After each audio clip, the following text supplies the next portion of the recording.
Hello बच्चों। आज हम लोग क्लास 6 में इतिहास की हमारी जो बुक है जिसका नाम है हमारा इतिहास और नागरिक जीवन, उसे स्टार्ट करने चल रहे हैं।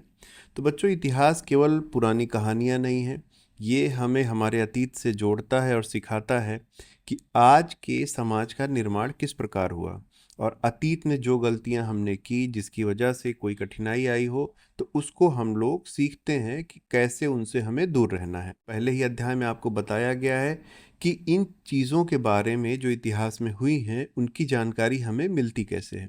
तो यहाँ आपको बताया गया है कि हमारा जो इतिहास होता है उसे हम लोग 3 पार्ट में बांटते हैं। एक प्रागैतिहासिक काल होता है, एक आद्य ऐतिहासिक, एक ऐतिहासिक काल होता है। इसी तरह जो जानकारियाँ मिलती हैं उसके स्रोत 2 तरह के होते हैं। या तो एक पुरातात्विक स्रोत होगा, जैसे पुरानी इमारतें, सिक्के, मोहरें, खुदाई से मिली वस्तुएं, या फिर साहित्यिक स्रोत होता है जिसमें किताबें लिखी गई होती हैं, वेद होते हैं, महाकाव्य होते हैं। तो चलिए इसके क्वेश्चन आंसर को आज हम लोग करने चल रहे हैं। इसको हम लोग डिटेल से किसी और वीडियो में पढ़ेंगे। हमारा पहला प्रश्न है, प्राचीन काल के मानव किस किस पर अपने अभिलेख लिखते थे और क्यों? तो उत्तर क्या होगा? प्राचीन काल में मानव ताड़ पत्रों, ताड़ बच्चों एक पेड़ होता है, तो ताड़ के पेड़ के चौड़े पत्ते होते थे उस पे लिखते थे। भोजपत्र, तो ये एक पेड़ की छाल होती थी उस पे लिखी जाती थी। फिर है ताम्रपत्र, ये तांबे के टुकड़े होते थे इस पे लिखते थे। और बड़ी शिलाओं, जो बड़े बड़े पत्थर होते थे, स्तंभों और पत्थर की दीवारों पर अपने अभिलेख लिखते थे। अगला प्रश्न है, पाठ में आपने सम्राट अशोक के किस अभिलेख के बारे में जाना?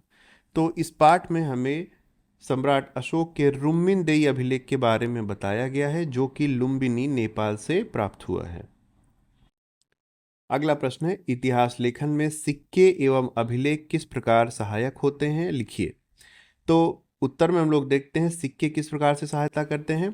तो इनसे तत्कालीन शासक का नाम, उसका समय, उस समय की कला और धातु की बनावट से आर्थिक स्थिति की जानकारी मिलती है। इसी तरह अगर अभिलेख है तो ये पत्थर या धातु जैसी कठोर सतहों पर उत्कीर्ण होते हैं, जो तत्कालीन शासकों की घोषणाओं, आदेशों को प्रमाणित जानकारी देते हैं। फिर अगला है, मेगास्थनीज की पुस्तक का नाम क्या था? तो बच्चों, मेगास्थनीज एक विदेशी यात्री था। इसने भारत में आके एक किताब लिखी थी, तो मेगास्थनीज की पुस्तक का नाम इंडिका था। फिर है, इतिहास जानने के पुरातात्विक तथा साहित्यिक साधनों स्रोतों का वर्णन कीजिए। तो पुरातात्विक स्रोत क्या हैं? इनमें अभिलेख, सिक्के, मुहरें, स्मारक जैसे स्तूप और खुदाई में मिली प्राचीन वस्तुएं शामिल हैं। साहित्यिक स्रोत में क्या आता है? इनमें धार्मिक साहित्य जैसे वेद, रामायण, महाभारत, धर्मेतर साहित्य जैसे अर्थशास्त्र, राजतरंगिणी, और विदेशी यात्रियों के वृतांत जैसे इंडिका, फॉक्यूकी शामिल हैं। अगला है, अंतर स्पष्ट करना है, पूर्व या प्राक ऐतिहासिक काल। तो वह समय जिसके लिए कोई लिखित सामग्री उपलब्ध नहीं है उसे प्राक ऐतिहासिक काल कहते हैं। दूसरा है आद्य ऐतिहासिक काल। तो आद्य ऐतिहासिक काल क्या है? वह समय जिससे संबंधित लिखित साक्ष्य तो प्राप्त है किंतु उसे पढ़ा नहीं जा सकता। फिर तीसरा है ऐतिहासिक काल, वह समय जिसके विषय में लिखित सामग्री उपलब्ध है और उसे पढ़ा भी जा सकता है, उसे ऐतिहासिक काल कहते हैं। अगला है, निम्नलिखित से आप क्या समझते हैं? तो पहला है पुरातत्ववेत्ता।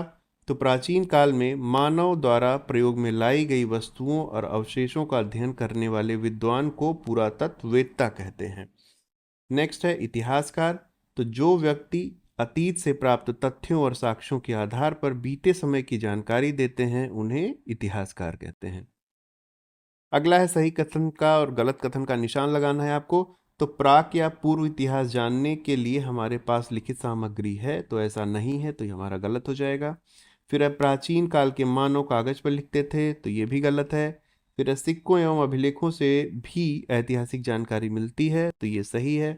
राजतरंगिणी कौटिल्य की रचना है, तो ये गलत है। राजतरंगिणी कौटिल्य की नहीं है, चाणक्य की या कौटिल्य की जो रचना है उसका नाम अर्थशास्त्र था। वेद धार्मिक साहित्य है, तो ये सही है। फिर फाहयान मौर्य काल में भारत आया था, तो ये गलत है। फाहयान गुप्त काल में भारत आया था। तो इस तरह से बच्चों हमारा ये वीडियो समाप्त होता है। अगर आपको किसी भी तरह से हेल्पफुल लगा हो तो चैनल को सब्सक्राइब जरूर कर लीजिएगा, क्योंकि आगे के जितने भी वीडियो पढ़ेंगे आपको आसानी से मिल जाएंगे। तो इसी के साथ मैं अपना ये वीडियो समाप्त करता हूँ। अगले वीडियो में हम लोग फिर मिलेंगे, तब तक अपना ध्यान रखिए।